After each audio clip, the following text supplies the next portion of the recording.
Bismillahirrahmanirrahim. Ini kata kunci rahasia.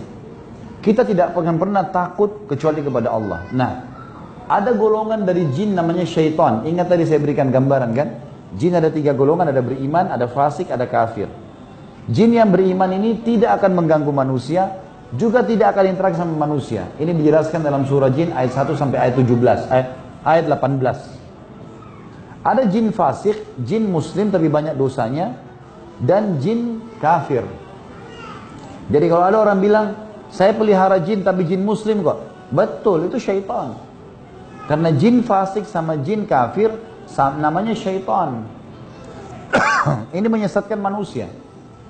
Syaitan ini berusaha untuk menjauhkan manusia dari Allah.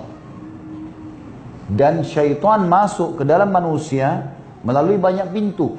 Tapi pintu utamanya, pintu gerbang utama 2, takut dan emosi. 2 pintu ini, takut dan emosi. Di dalam pintu-pintu ini ada pintu bodoh, kebodohan, fanatisme, egoisme, semua ada di dalamnya. Tetapi pintu utama gerbangnya takut dan emosi. Ini dulu. Kalau emosi, saya mulai dari emosi. Pernah ada sahabat Nabi lagi bertengkar 2 orang. Berantem nih. Sampai wajah mereka memerah. Maka kata Nabi SAW, saya tahu kalimat yang kalau salah satunya atau keduanya ucapkan, hilang marah mereka. Kata sahabat, kebetulan sahabat yang bertengkar agak jauh. Mereka tidak dengar sabda Nabi ini. Ada rupanya sahabat Nabi disebut bertanya, ya Rasulullah, kalimat apa itu? Kata Nabi SAW, kalau mereka membaca, A'udhu billahi sami'il alimi minasyaitanir rajim. Saya berlindung kepada Allah ya, yang maha mendengar, yang maha mengetahui dari syaitan ar-rajim. Ini di Malaysia diterjemahkan apa rajim ini? Dirajam, itu betul. Saya sudah sampaikan di Indonesia agar diganti kalimat terkutuk. Nah, di Indonesia kita terkutuk, mestinya terajam, betul. Ar-rajim itu dari kata-kata rajam. Apa itu rajam? Dilempar. Dan ini penting. Makna ini penting. Kenapa? Karena memang kalau kita baca 1 kali isti'adzah, A'udzu billahi minasyaitonir rajim atau A'udzu billahi samil alim minasyaitonir rajim, Allah datangkan malaikat yang memanah syaitan yang sedang goda kita tuh dengan panah api. Itu yang terjadi, itu makna daripada rajim. Nah sekarang Bapak Ibu sekalian, kita renungi dulu ada hadis Nabi ya. Pernah di zaman Nabi Muhammad SAW ada meteor jatuh. Di sini bilang meteor juga ya. Mic-nya kayaknya baterainya ini. Apa? Ada meteor jatuh. Meteor jatuh ini kalau di Indonesia, saya nggak tahu di sini, mungkin sama kan. Biasanya orang punya keyakinan macam-macam. Katanya mungkin doanya mustajab. Suruh berdoa. Atau apalah keyakinan. Di Indonesia itu ada yang buka dompet, anggap rezekinya bisa datang. Saya nggak tahu kalau di sini, tapi begitulah. Tapi yang jelas di zaman Nabi Muhammad SAW pernah jatuh meteor. Kemudian Nabi bilang SAW kepada para sahabat, apa yang kalian bilang di zaman jahiliyah dulu, sebelum Islam datang kalau lihat seperti ini? Kata para sahabat, ya Rasulullah, kami meyakini kalau itu terjadi, ada meteor jatuh, berarti ada orang yang terkenal lahir pada malam itu, saat itu, atau ada orang terkenal meninggal dunia. Kata Nabi SAW, ketahuilah, jatuhnya ini yang kalian lihat bukan karena apa yang kalian yakini. Tapi, kalau Tuhan kita Allah ingin menentukan sebuah keputusan. Misal gini Bapak Ibu sekalian, besok hari Ahad besok, kadar air, kadar udara, siapa yang lahir, siapa yang mati, apa yang rusak, apa yang baru dibuat, semua itu keputusan Allah untuk besok di bumi dan di alam semesta, baru Allah sampaikan malam harinya. Nanti malam Allah sampaikan kepada para malaikat pemikul singgasana 8. Lalu pemikul singgasana 8 ini bertasbih. Mereka bertasbih subhanallah gitu. Maaf, mereka bertakbir Allahu Akbar. Lalu malaikat di langit ketujuh mendengar. Lalu mereka berkata, Allahu Akbar. Dalam riwayat dikatakan bertasbih, subhanallah. Lalu malaikat langit kelima mendengar, langit keenam mendengar langit ketujuh, mereka bertasbih. Langit kelima mendengar langit keenam, mereka bertasbih. Sampai ke langit pertama. Semuanya malaikat bertasbih. Kemudian mereka bertanya kepada malaikat pemikul singgasana, apa keputusan Tuhan kita untuk besok nih?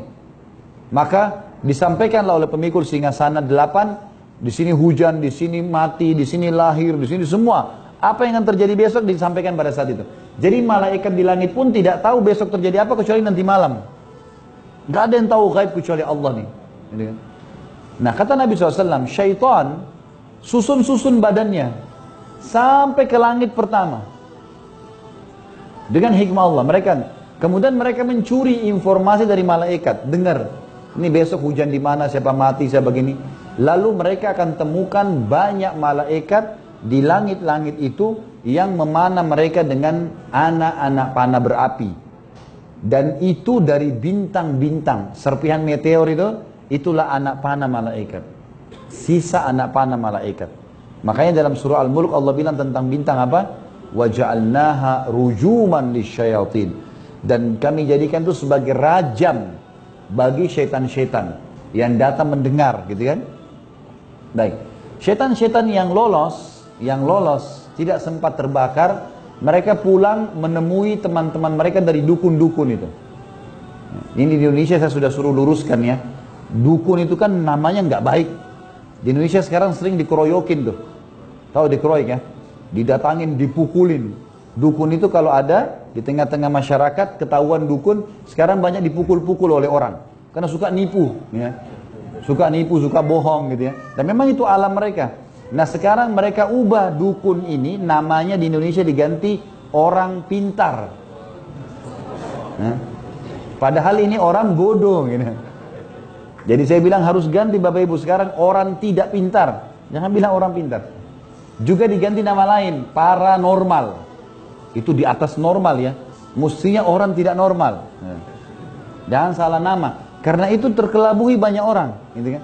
Orang banyak menganggap ini pengobatan yang boleh saja. Kalau dukun mereka tahu nggak boleh, tapi karena namanya diubah mereka ke sana. Gitu. Yang jelas, syaitan-syaitan ini akan kembali, kemudian mereka akan berkata kepada dukun-dukun ini, kata Nabi Muhammad SAW, kalau dukun tahu hadis ini mereka akan berhenti jadi dukun tuh. Kata Nabi SAW, dan syaitan-syaitan itu akan berbohong. Dari 100 informasi yang disampaikan kepada dukun-dukun itu, 99-nya dusta.